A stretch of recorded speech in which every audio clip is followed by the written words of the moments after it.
Spitzer. Thank you very much, Madam Speaker.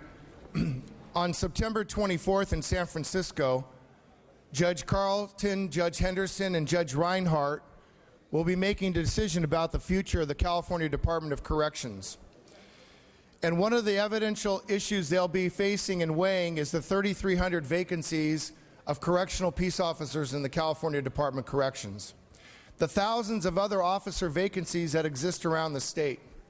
And one of the reasons that there are vacancies in every sworn position in most of the law enforcement agencies, especially in our urban centers, Los Angeles and others, is because anybody making a career decision about law enforcement only has to look to one of the most unfriendly institutions, which continues to question the loyalty and the commitment of sworn personnel in this state, and that is this particular two-year legislative session of the California State Legislature.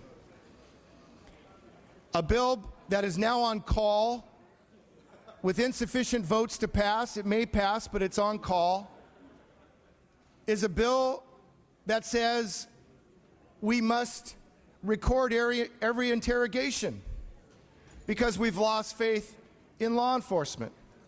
Mr. Solario indicated that the burden of proof is taken care of and that those issues were the last year version, but the bill puts the burden on law enforcement by a preponderance of the evidence.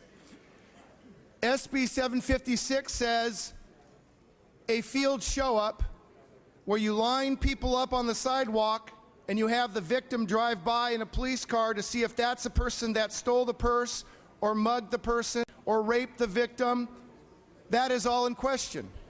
Because of course we now assume in California that the police are going to fabricate evidence, they're going to plant information into the witness's head, and they're going to completely do anything in their power to abuse their sworn duty.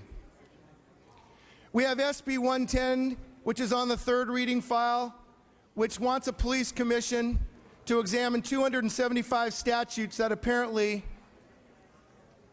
are completely inappropriate, even though the legislature has passed those statutes.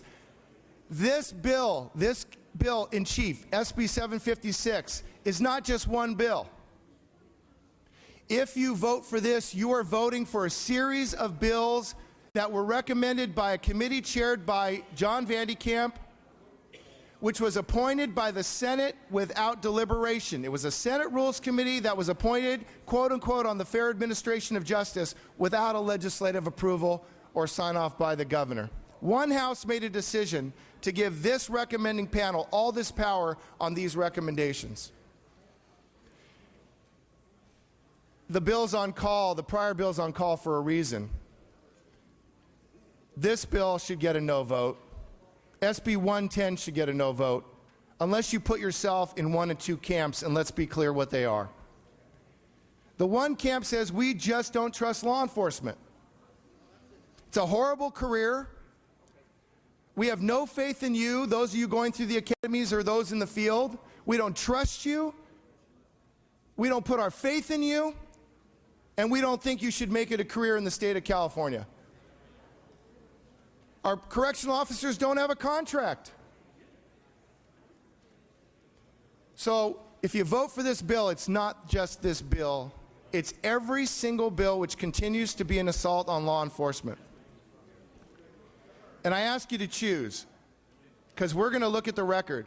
Either be in the camp that says you have faith in the police, and when you dial 911, you want them there, and you want them to stop the crime, and you want them to solve the crime, or you're in the camp that wants early release of prisoners, and I invite you on September 24th to the three-judge panel, because as a legislator, you should be there. Some of us are going to be there saying, don't do early release. Fill the correctional prison guard vacancies, 3,300. Get back right on track on law enforcement in California. But if you vote for this bill, then you be there on September 24th, and you tell Carlton, Henderson, and Reinhart that you don't want to fill the vacancies, you want early release, and you don't trust the cops. Go on the record. I urge a no vote. All debate having ceased, Mr. Solario, you may close. Thank you, Madam Speaker and members. we all trust law enforcement. We all uphold the laws of this great state. This bill says the process should be put together about eyewitness identification, that it is in consultation with law enforcement agencies.